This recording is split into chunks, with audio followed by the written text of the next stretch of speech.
আজকের রেসিপি হলো fried rice. চিকেনের রেসিপিটা আগে আপলোড করা হয়েছে, দেখে নিতে পারেন। ফ্রাইড রাইসের জন্য প্রথমেই আমরা চালটা জল দিয়ে ভালোভাবে ধুয়ে নেব। ধুয়ে চালটা কিছুক্ষণ ভিজিয়ে রেখে দেব। এদিকে হাঁড়িতে জল দিয়ে তার মধ্যে তেজপাতা, গোটা গরম মশলা আর অল্প পরিমাণে ঘি দিয়ে ঢাকা দিয়ে দেব।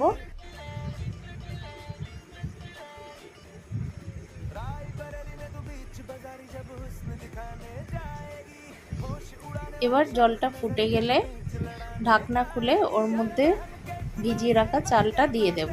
অন্যদিকে ফ্রাইড রাইসের জন্য সবজিগুলো কেটে রেডি করে নেব। ভাতের চালটা একটু শক্ত থাকতে নামিয়ে আমরা ফ্যান ঝরিয়ে নেব। এর মধ্যে অল্প একটু নুন দিয়ে মিশিয়ে নিয়ে ফ্যানটা ভালোভাবে ঝরতে দিয়ে দেব।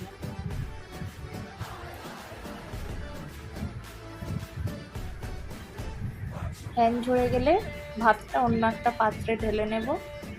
কড়ার মধ্যে সাদা তেল দিয়ে তেল গরম হলে তার মধ্যে একটু ঘি দিয়ে ভালোভাবে তেলটাকে কড়ার চারিদিকে লাগিয়ে দিয়ে ওর মধ্যে গাজর কুচি দিয়ে ভালোভাবে নেড়ে ছেড়ে ভেজে নেব।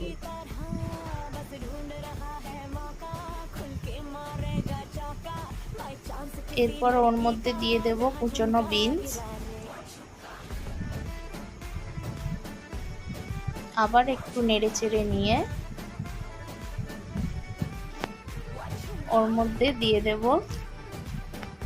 কাজু কিশমিশ।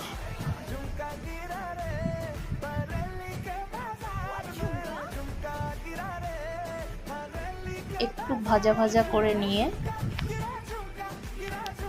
ওর মধ্যে ক্যাপসিকাম কুচিগুলোটাও দিয়ে দেব।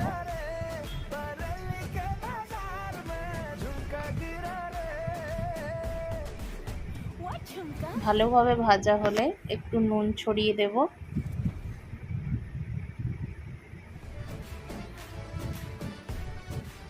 আর ওর মধ্যে দিয়ে দেব পরিমাণ মতো চিনি।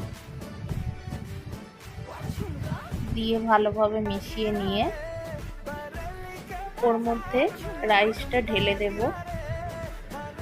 দিয়ে ভালোভাবে উপর নিচ করে মিশিয়ে নেব।